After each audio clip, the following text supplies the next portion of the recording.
The grand chamber of the Galactic Council gleamed under lights that seemed to come from everywhere and nowhere at once. Ambassador Thomas Clark stood in the center of the massive room, his simple gray suit looking plain compared to the elaborate robes and shimmering forms of the alien representatives surrounding him. He kept his face calm, even though his heart was beating fast. Empress Vorithal rose from her throne high above the floor. She was massive, nearly 3 times the size of a human, with purple and gold scales that caught the light. Her 4 arms spread wide in what looked like a generous gesture, but Thomas knew better. This was a show of power. Ambassador Clark, her voice boomed through the chamber, somehow speaking in perfect English despite her alien form. You must see that my offer is wise. Your species is young. Weak. The galaxy can be dangerous for those without strong friends to protect them. Thomas stood straighter, looking up at the towering Empress. Your Majesty, humanity thanks you for your concern. But our answer remains the same. We will stay independent. A wave of whispers swept through the chamber. Several alien diplomats shifted nervously in their seats. No one refused the Keshtar Empire. Not directly. Not like this. The Empress's 6 eyes narrowed. All of them focused on Thomas with an intensity that made his skin prickle. You misunderstand me, human. I was not asking. I was informing you of what will happen. Your cooperation would simply make it easier. Thomas felt sweat forming on his back, but he kept his voice steady. Then let me be clear too, Your Majesty. Humanity's answer is no. Today, tomorrow, and every day after that. We will remain free. The temperature in the room seemed to drop. Vorithal's scales flushed from purple and gold to a deep, angry red. Her hands clenched into fists, each one larger than Thomas's entire torso. You dare speak to me this way? Her voice shook with rage. Your species controls 12 worlds. Just 12? My empire spans 200 star systems. You have a defense fleet of what, 50 ships at most? I could sweep you aside without effort. Thomas met her gaze without flinching. Perhaps you could. But you would have to try first. For a moment, the Empress seemed too furious to speak. Then she slammed one massive fist against her throne with a sound like thunder. Very well. You have 30 days. 30 days to come to your senses and accept my protection. If you refuse, I will personally lead my fleet to Earth. I will teach your species what happens to those who insult the Keshtar Empire. This meeting is over. The chamber emptied quickly. Alien diplomats hurried away, not wanting to be associated with the humans who had just signed their own death warrant.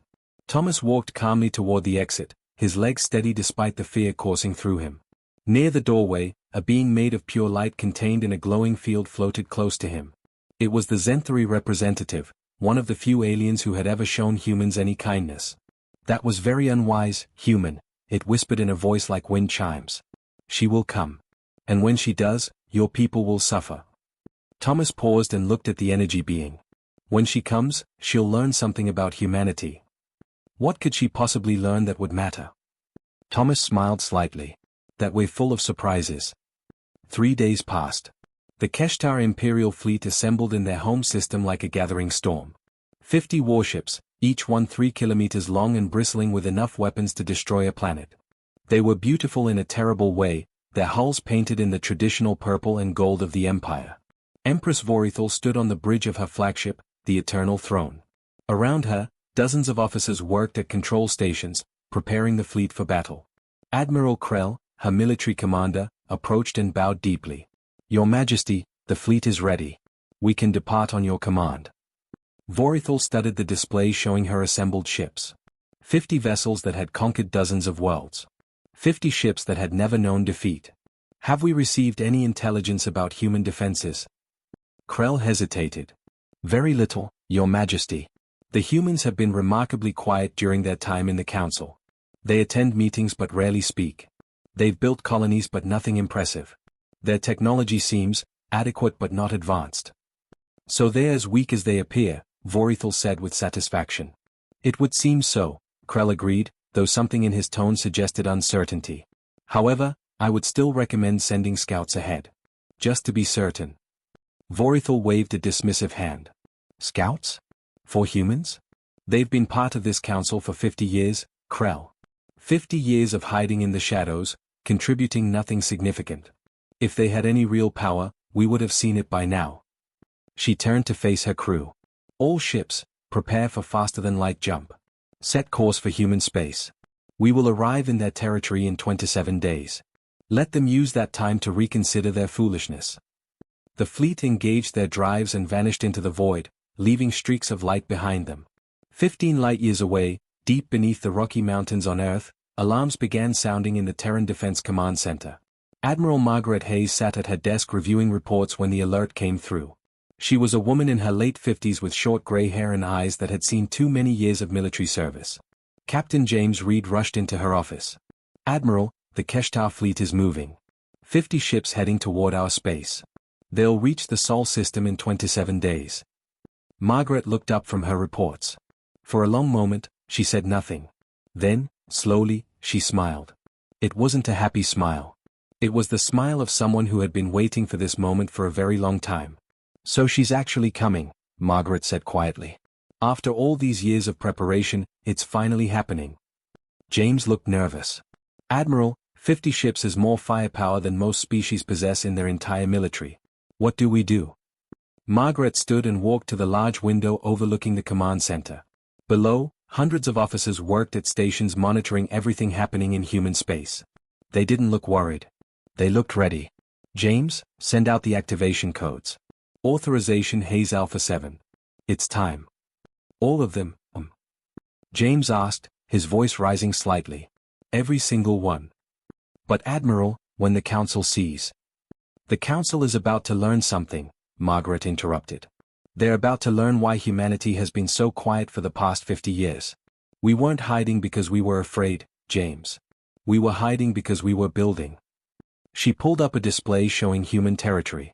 As James watched, dozens of red icons began appearing on the screen.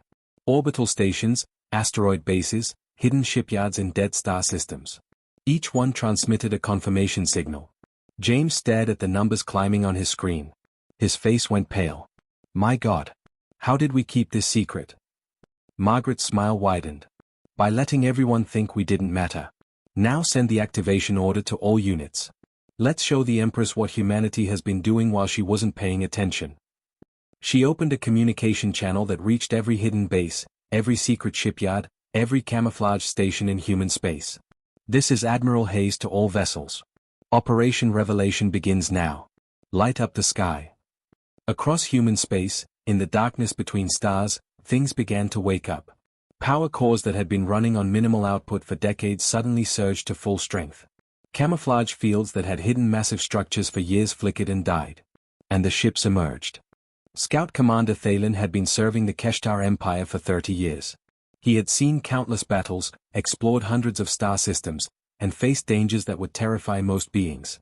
But nothing in all those years prepared him for what his senses were showing him now. "Run the scan again," he ordered his tactical officer, his voice tight with disbelief.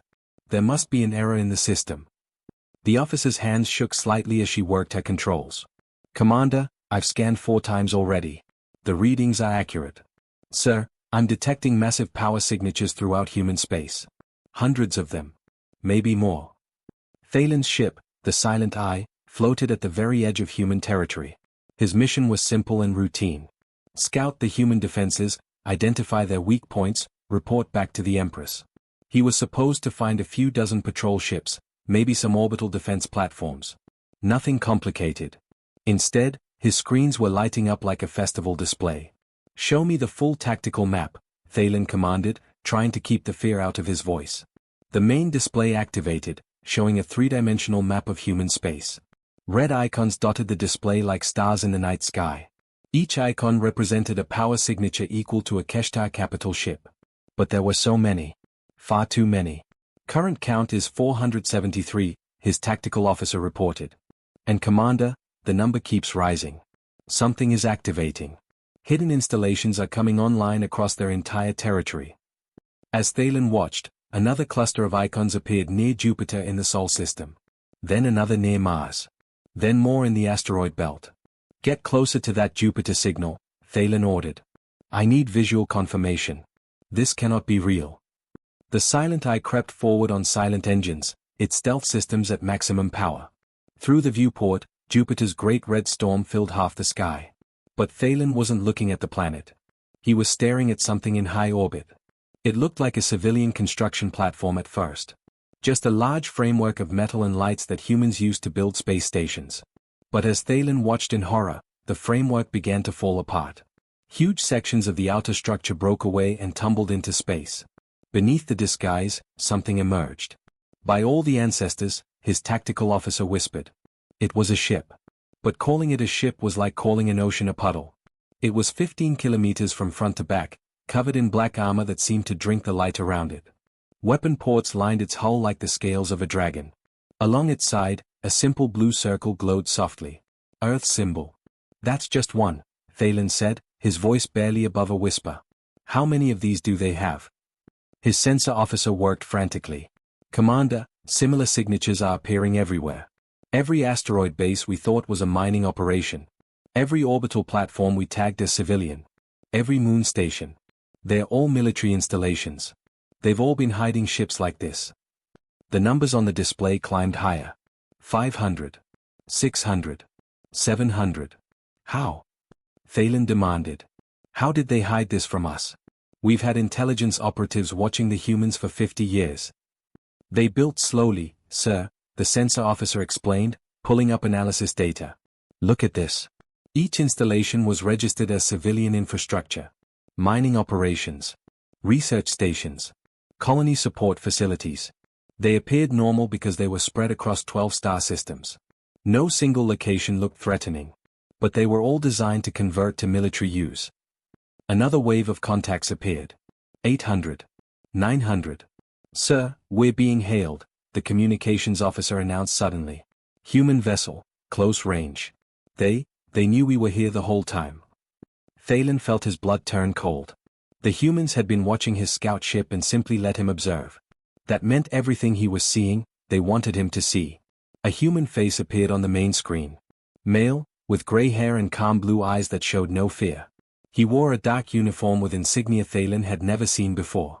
Keshtar vessel, the human said in perfect galactic standard language, this is Captain Robert Mitchell of the Terran Defense Force. You are in human space without authorization. Thalen straightened, trying to regain some dignity. I am Scout Commander Thalen of the Imperial Fleet. We are conducting authorized operations under the authority of Empress Vorithal, who has every right to. Under the authority of an empress who threatened to invade us, Robert interrupted calmly. Yes, we know. We've been tracking your vessel since you crossed our border 2 days ago. 2 days. They had known his position for 2 entire days and done nothing. Just watched him like a scientist watches a bug under glass. Captain Mitchell, surely we can discuss this peacefully. There's no need for. I'm not here to threaten you, Commander, Robert said with a slight smile. I'm here to give you a proper tour. You're trying to scout our defenses anyway. Let me show them to you correctly. That way, the Empress gets an accurate report. Before Thalen could respond, his navigation officer spoke urgently. Sir, we're caught in a tractor beam. It's not aggressive, but I can't break free. On the screen, Robert's smile widened slightly. Don't worry, Commander. Think of this as a guided educational tour. I believe the Empress will want complete information. For the next 6 hours, Captain Mitchell's ship pulled the silent eye through human space like a parent leading a child. And everywhere they went, Thalen saw things that shattered everything he thought he knew about humanity. They passed the massive shipyards orbiting Mars. Hundreds of supercarriers sat in neat rows, their crews running final checks on systems. Each ship was a fortress that could fight an entire fleet. They flew through the asteroid belt where rocks the size of mountains had been hollowed out and filled with weapons, hangar bays, and enough firepower to defend entire planets. They watched construction facilities building more ships. The humans weren't done building. They were still expanding. At every location, Thalen's sensor officer recorded everything. The count continued climbing. 950. 975. 990. This is impossible, Thalen muttered to himself. The resources required to build this fleet. The industrial capacity. The coordination. How does your economy even support this? Robert's voice came through the speakers, somehow gentle despite the terrifying display of force surrounding them. Humanity has 12 inhabited worlds, Commander. Plus 73 major colonies and 200 minor outposts. Every single one contributes to our defense. When your entire species remembers what it's like to be helpless, when you remember what it feels like to be at someone else's mercy, you find ways to make it work. You built all this out of fear. Thalen asked. We built this out of determination, Robert corrected. We decided that we would never again be vulnerable. Never again would humanity beg for protection or submit to threats. We would be strong enough to stand on our own. Finally, they reached the edge of the Sol system. Beyond Pluto's orbit, in the cold darkness of deep space, Thalen saw something that would haunt his dreams for the rest of his life. 500 massive supercarriers hung in perfect formation, arranged like a wall of steel across the void. And his senses told him there were another 500 distributed throughout the inner system. 1,000 capital ships. Each one capable of matching the best vessels the Keshtar Empire could build. Current count complete, Robert announced. 1,000 supercarriers. Plus our support vessels, defense platforms, fighter squadrons, and automated drone networks. This is our home defense fleet, Commander. We haven't even shown you our expeditionary forces or our classified projects. Thalen couldn't speak. His crew stood frozen at their stations, staring at the displays in shock. One more thing, Robert added. That vessel in the center of the formation, the one that's slightly larger than the others? That's the TDF Indomitable. Admiral Margaret Hayes commands from there. She asked me to give you a message for the Empress. A data file transmitted to the Silent Eye. Thalen opened it with trembling hands. The message was simple, written in text. Empress Vorithal, humanity did not seek conflict. We sought security. You may proceed with your invasion if you wish. But understand that what you're seeing is what awaits you. We have no desire to conquer your empire. We have every capability to defend our own. The choice of what happens next is yours. Admiral Margaret Hayes. Robert's face appeared on screen one final time. You're free to go, Commander Thalen. Take your findings back to the Empress. And for what it's worth, I hope she chooses wisdom over pride. Safe travels. The tractor beam released. Thalen's ship was free to leave. For a long moment, no one moved. Then Thalen gave the order. Navigation, get us out of here. Maximum speed back to the fleet. The Silent Eye jumped to faster-than-light travel, racing back toward the Imperial fleet with news that would change everything. As they fled, Thalen looked back at his sensor display one last time. 1,000 supercarriers. An entire fleet that had been built in secret over 50 years. A force that could crush the Keshtar Empire without breaking stride. And the humans had simply let him see it all. Let him carry the message back. The message was clear, come if you want. But know what awaits you. Empress Vorithal sat perfectly still on her throne, listening to Scout Commander Thalen's report. Around her, the command staff of the Eternal Throne stood frozen like statues, barely daring to breathe. The silence in the room was so complete that Vorithal could hear her own hearts beating in her chest. When Thalen finished speaking, nobody moved for a full minute. You are absolutely certain of these numbers? Vorithal finally asked, her voice dangerously quiet. Yes, Your Majesty, Thalen replied, his voice steady despite his fear. I have complete sensor logs, visual recordings, and detailed scans. The humans have 1,000 supercarriers. Each one is equal to or better than our finest capital ships. Conservative estimates place their total military strength at 10 times our own. One of Vorithal's advisors, a younger officer named Rethan, spoke up hesitantly. Your Majesty, perhaps we should reconsider our approach. The humans clearly have. Silence. Vorithal roared, rising from her throne. All four of her arms clenched into fists. Rethan stumbled backward, his scales turning pale with fear. Reconsider? Retreat? Show weakness before the entire galaxy. She paced across the bridge, her footsteps heavy with anger. This is impossible.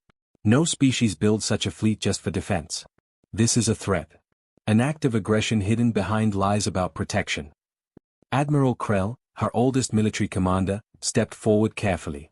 His scales had faded to pale gray with age, but his mind remained sharp. Your Majesty, with respect, the humans have never attacked anyone. In 50 years on the Council, they have not once engaged in military action outside their borders. Perhaps they are telling the truth. Or perhaps they have been waiting, Vorithal shot back. Building in secret. Planning. And we let them. The Council ignored them, dismissed them as insignificant. And now look what they have become. She turned to face the tactical display showing her fleet. 50 ships. Just 50 ships against 1,000. How did our intelligence services miss this? She demanded. Krell pulled up reports on his console. We analyzed their methods, Your Majesty. The humans were extremely clever. they built slowly over decades. Each installation was properly registered as civilian. Mining operations, research facilities, colony infrastructure. Their industrial output appeared completely normal for a species of their size because they spread the construction across all 12 of their worlds. By the time any single facility might have raised questions, it had already been converted and hidden. They played us, Vorithal said bitterly. They let us think they were weak and harmless. And we believed it completely. She looked around at her assembled officers. What are our options?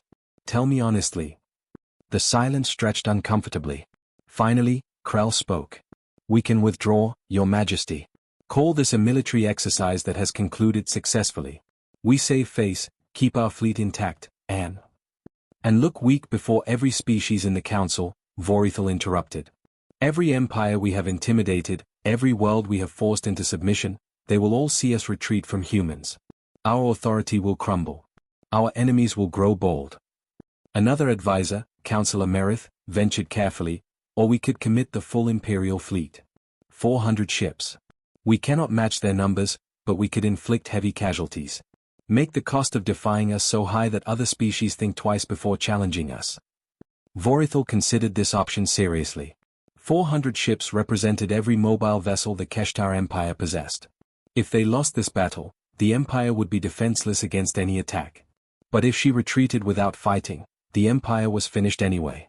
How long to assemble the full fleet? She asked. 7 days, Your Majesty, Krell replied. But I must formally advise against this course of action. The tactical projections are clear. We would be destroyed. Explain, Vorithal ordered. Krell activated a holographic simulation. Best case scenario, we destroy perhaps 100 of their ships before our fleet is eliminated. That assumes their technology is not superior to ours, which given their secrecy is a dangerous assumption. Worst case, total fleet loss within 6 hours. 6 hours, Vorithal repeated slowly. 400 years of military tradition. Thousands of trained warriors. Gone in 6 hours. Yes, Your Majesty. Councillor Merith spoke up again. The other council members are watching this situation closely, Your Majesty. But they are not hoping to see humanity defeated. They are hoping to see how we handle being outmaneuvered. Vorithal's head snapped toward the councillor. What do you mean? The Zenthari Collective has already sent trade delegations to human space, Merith explained. The Thalox Union is negotiating technology exchanges. Even our allies are making diplomatic overtures to Earth. The galaxy is not waiting to see who wins this confrontation, Your Majesty. They have already decided who has won. The words hit Vorithal like physical blows. Her scales shifted through several colors, reflecting the storm of emotions inside her. They have chosen the winning side, she said quietly. They have chosen the side with 1,000 supercarriers, Krell corrected gently. Can you honestly blame them? Vorithal descended from her elevated platform and walked slowly around the holographic display of human space. Her advisors watched nervously. When the Empress paced like this, dangerous decisions usually followed. What if we strike without warning? She asked suddenly. Do not wait for their fleet to position itself. Hit Earth directly with everything we have. Turn their homeworld into a crater. Show the entire galaxy that numbers mean nothing against absolute resolve. The room went deathly silent. It was Admiral Krell who finally found the courage to answer. Your Majesty, Earth's planetary defenses alone could stop our entire fleet. They have 300 orbital weapons platforms. Each one mounts technology we have never encountered. And their home defense fleet in the Sol system numbers 500 carriers. We would never reach Earth's atmosphere. Vorithal stopped pacing. For a long moment, she stood perfectly still, all 4 of her arms hanging limply at her sides. She looked defeated. Old. Tired. Then what would you have me do? Her voice was barely a whisper now. Apologize? Beg for their forgiveness? Accept that a species we dismissed for 50 years is now superior to an empire that has stood for 4,000. High Admiral Vorton, the oldest member of her council, stepped forward slowly. He had served 4 generations of Keshtar rulers. His scales were so faded they were almost white. Your Majesty, he said in his ancient, creaking voice. May I speak with complete honesty? You always do, Vorton, Vorithal replied with a tired smile. Why stop now? The question is not whether humanity is superior. The question is what kind of superior they choose to be. Vorton manipulated the holographic display, highlighting recent communications. They have not attacked us. They have not demanded our surrender. They simply showed us their strength and waited for our response. Because they know we are beaten, Vorithal said. Perhaps, Vorton agreed. Or perhaps they genuinely do not want war. Consider this, Your Majesty, if you had secretly built such a fleet, would you not use it? Conquer your neighbors? Expand your territory? Secure resources while you had overwhelming advantage? The humans have not done any of these things. They sit in their corner of space and wait. Counselor Merith added, our intelligence confirms no offensive preparations, Your Majesty. No staging areas near our borders. No supply lines pointing toward our territory. Their entire fleet is positioned defensively around their own worlds. So they truly only want to be left alone? Vorithal asked. The evidence suggests it, Vorton replied. Which presents you with an opportunity, Your Majesty.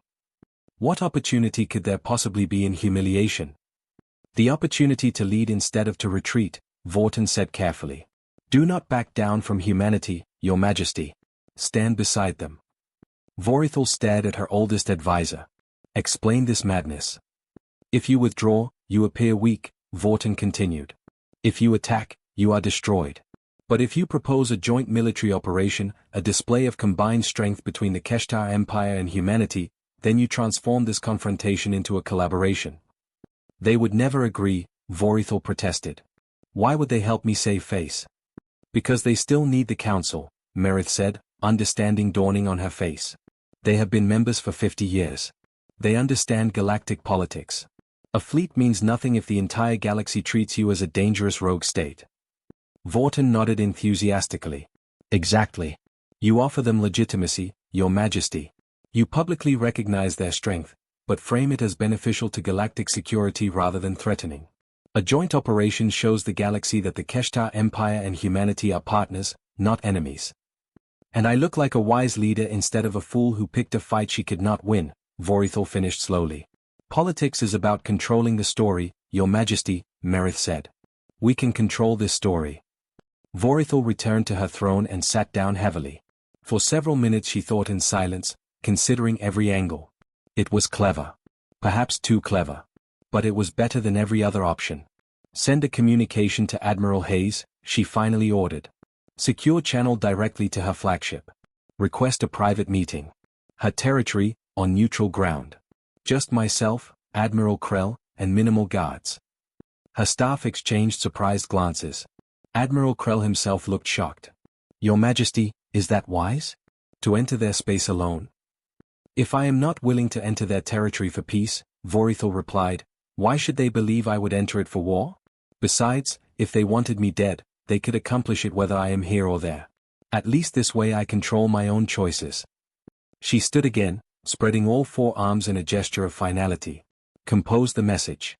Tell Admiral Hayes that the Empress of the Keshtar Empire requests a meeting to discuss matters of mutual security. Make it respectful. The word felt strange in her mouth, but she forced it out anyway. The Kepler 442 star system had never witnessed such a gathering of military power. On one side of the empty space, 400 Keshtar warships floated in perfect formation. Their hulls gleamed purple and gold in the distant starlight, looking like jewels arranged for display. On the opposite side, 200 human supercarriers formed a defensive sphere, their dark black armor seeming to swallow the light around them.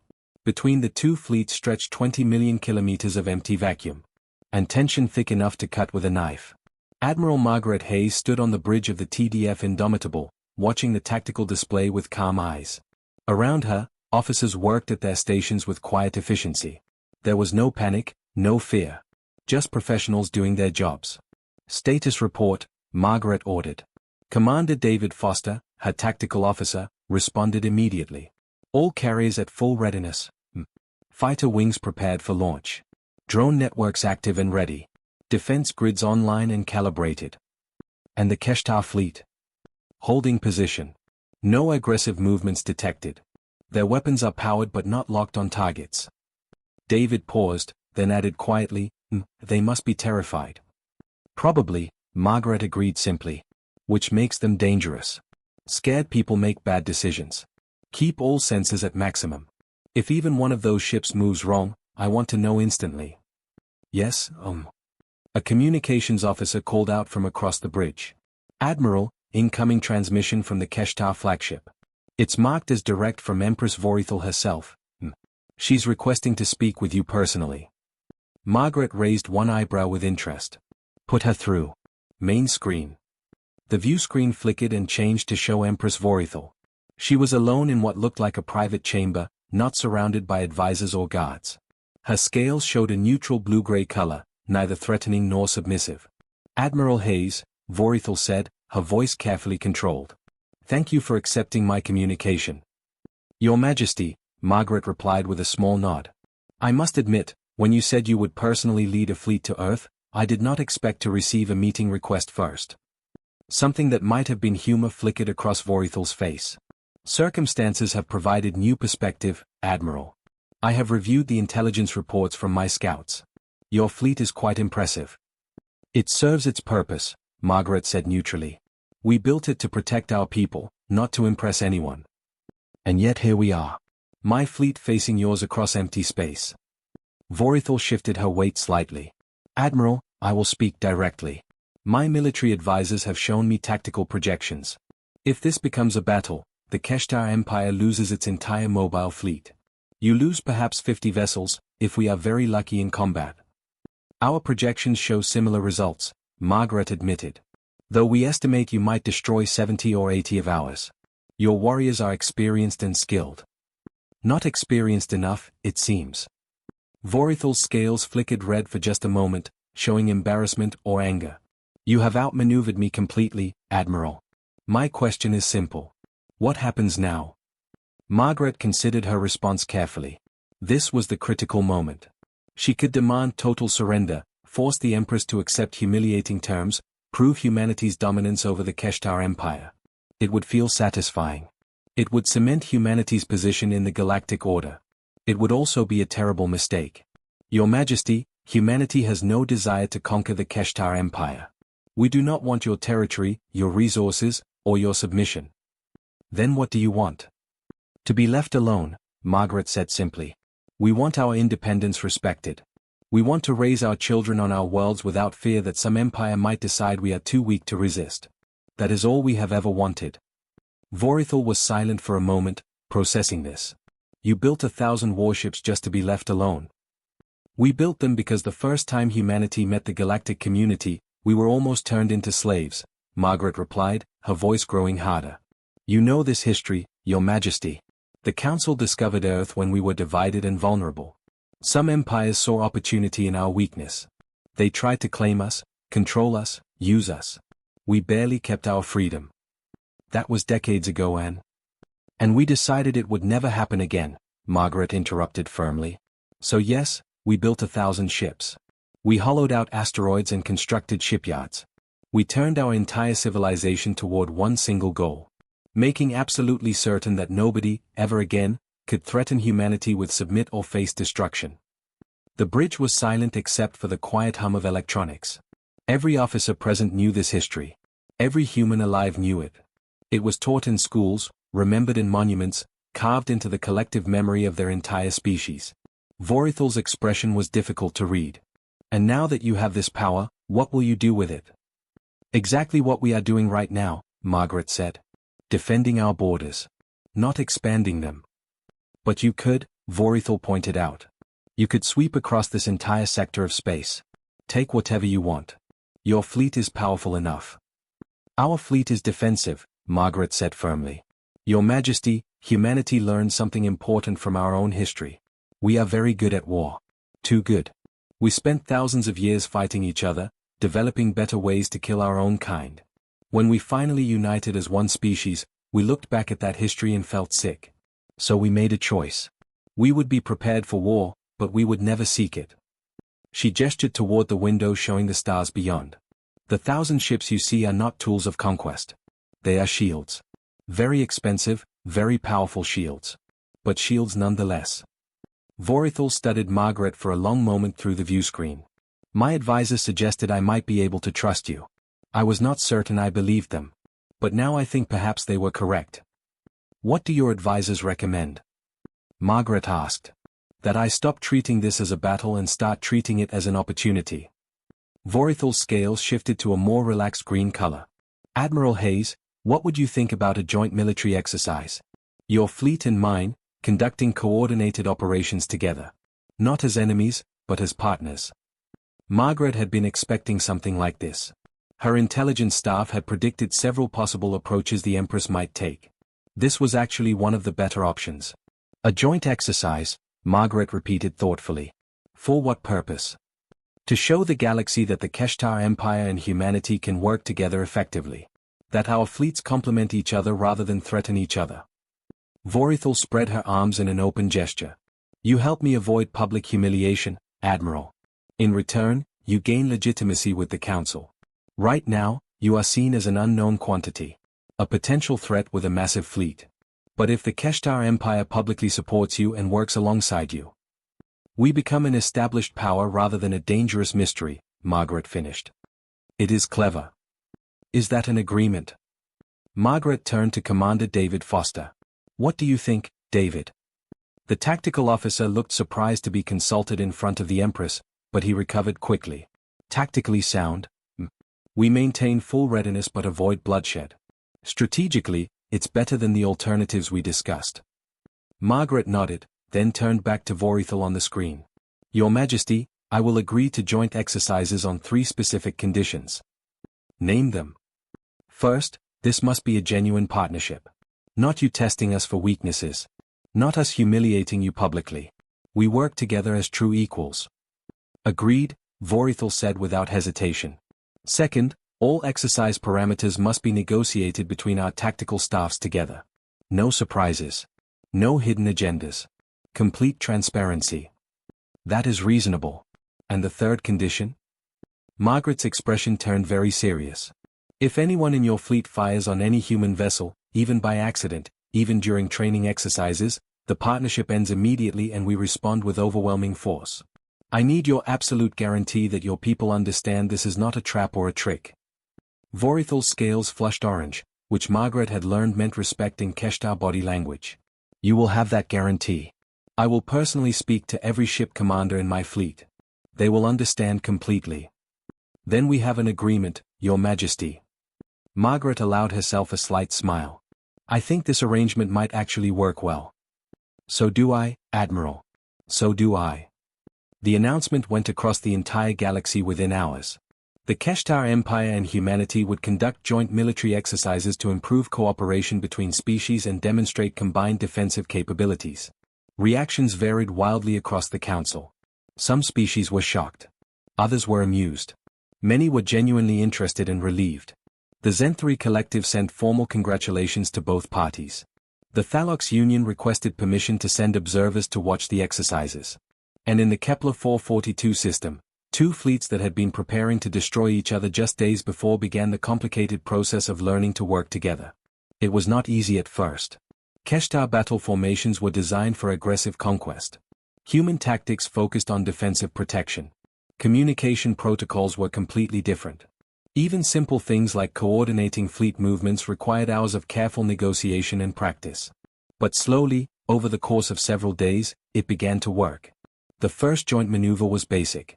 Both fleets moving in parallel formations across the system. Keshtar ships on the left, human carriers on the right, maintaining perfect spacing between them. The second exercise was more complex. A simulated defense of civilian transport ships against imaginary raiders. Keshtar fighters provided fast screening protection while human carriers deployed their drone networks to control large areas of space. By the 4th day, they were running combined operations that would have seemed impossible just a week earlier. And slowly, carefully, 2 former enemies were becoming something new. Partners. 6 months after the joint announcement, the Galactic Council looked completely different. The Grand Chamber that once hosted calm debates and careful political discussions now buzzed with constant urgent activity. Defense committees met at all hours. Scientific teams from dozens of species worked together on projects that would have been impossible under the old system. And at the center of everything, the partnership between humanity and the Keshtar Empire served as the model for how things should work. Admiral Margaret Hayes stood in the command center of the newly created Joint Defense Initiative headquarters. The station had been expanded 3 times already to fit all the personnel from different species working together. Beside her, Admiral Krell reviewed tactical information on a holographic display. The Zenthri have committed 40 ships to patrol the outer regions, Krell reported. The Thalox Union is providing another 30 vessels. Combined with our forces, we will have complete sensor coverage of the entire Rim sector within 2 months. Good, Margaret said, studying the deployment patterns carefully. What about the research stations?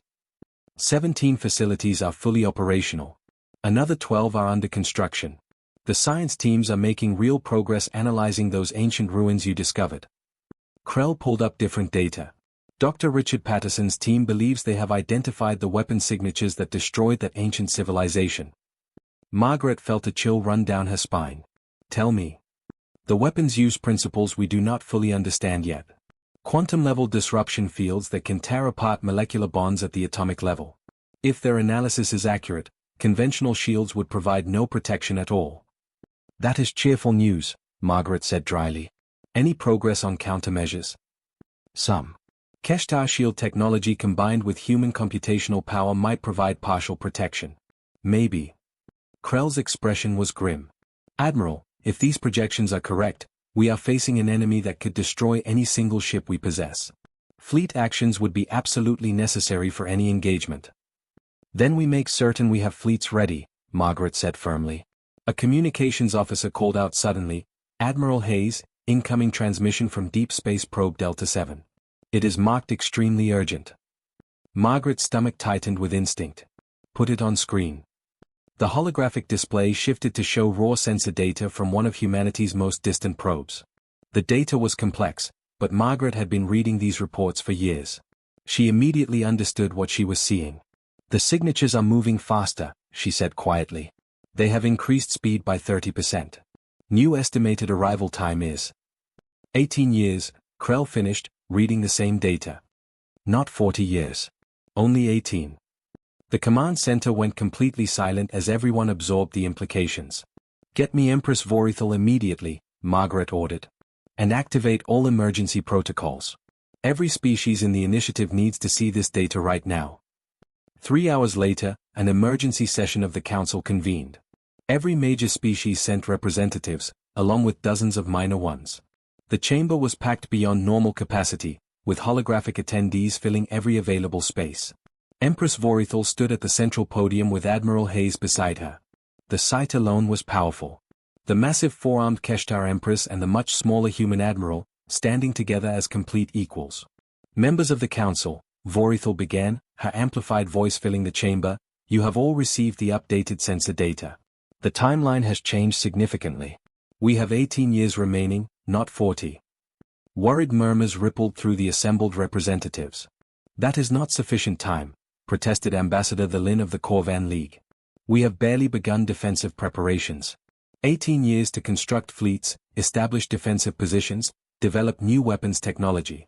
It cannot be done. Which is precisely why we are accelerating everything immediately, Margaret interrupted. The Joint Defense Initiative is implementing a 3-phase emergency plan. Phase 1. Complete the sensor grid and establish early warning stations throughout all Rim sectors. This phase will be finished within 18 months. She manipulated the holographic display, showing detailed deployment plans. Phase 2. Establish major defensive fortifications at key strategic locations. These will serve as fallback positions and supply depots for our fleets. Completion target is 6 years. And Phase 3? Asked the Zenthri ambassador, his energy form pulsing with concern. Phase 3 is fleet expansion on a massive scale, Vorithal explained. Every species that can contribute vessels will do so. We will establish combined training programs, standardize all communication protocols, and create fully integrated command structures across species lines. You are describing a unified galactic military force, observed Ambassador Thelin suspiciously. Under whose command? Yours, I assume? It was the question everyone in the chamber was thinking. Margaret and Vorithal exchanged brief glances. Distributed command structure, Margaret replied clearly. Each sector will have a command staff drawn from multiple species. Keshtar, human, Zenthri, Thalox, and everyone else contributes qualified personnel. All major decisions are made collectively by the command group. With you two at the top level, no doubt, Thelin said skeptically. Actually, no, Vorithal said, and genuine surprise rippled through the chamber. Admiral Hayes and I are proposing a rotating command structure. Each major operation will have a designated commander selected based on expertise and circumstances. Sometimes that commander will be me. Sometimes Admiral Hayes. Sometimes neither of us. It will depend on the situation. You would voluntarily give up command authority? The Lin asked, clear disbelief in his voice. We would share it, Vorithal corrected firmly. Because this is not about who gives the orders. This is about surviving what is coming toward us. Margaret stepped forward. Ambassador the Lin, I understand your skepticism completely. 6 months ago, my fleet and the Empress's fleet were preparing to destroy each other. Now we are asking you to trust us to lead a unified defense. That is asking a great deal. Then why should we trust you? The Lin challenged directly. Because we have already proven it works, Margaret replied simply. She pulled up footage from the joint exercises. Look at this recording. 400 Keshtar ships and 200 human carriers operating as a single coordinated fleet. 0 friendly fire incidents. Perfect coordination across completely different tactical doctrines. We have run 4 to 7 combined operations over the past 6 months, and every single one succeeded.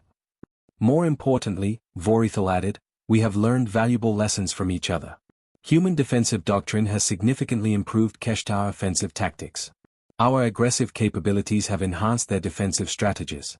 Together, we are genuinely stronger than either of us alone. That is what we are offering the entire council.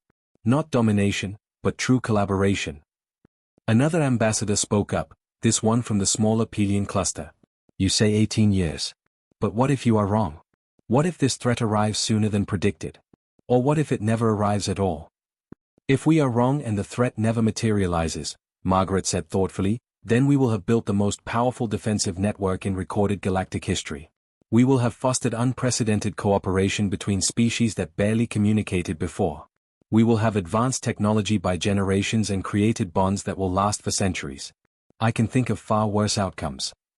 And if the threat comes sooner than 18 years, the Pelian ambassador pressed. Margaret's expression turned hard as steel. Then we fight with whatever we have ready at that moment. And we hope desperately that it is enough. The chamber erupted into heated debate. Arguments flew in every direction. Some voices supported the initiative strongly. Others questioned the enormous cost. Still others doubted whether the threat was even real.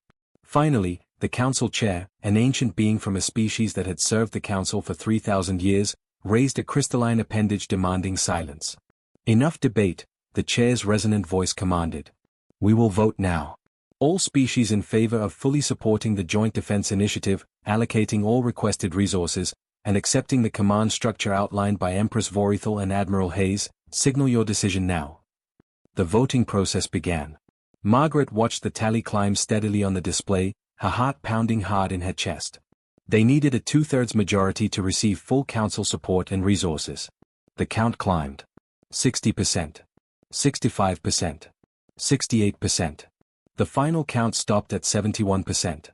The measure passes by sufficient majority, the council chair announced formally. The Joint Defense Initiative is now officially sanctioned and supported by the full Galactic Council. May the ancient powers watch over us all. Margaret released a breath she had not realized she was holding. Beside her, Vorithal's scales shifted to a relieved blue color. They had actually done it. The galaxy was finally united under a common purpose. Now they just had to keep it unified and working together for 18 years. 10 years passed in what felt like moments. Admiral Margaret Hayes stood on the observation deck of the JDI headquarters, now a massive station rivaling some species' capital cities. Through the transparent viewport, she watched ships coming and going constantly.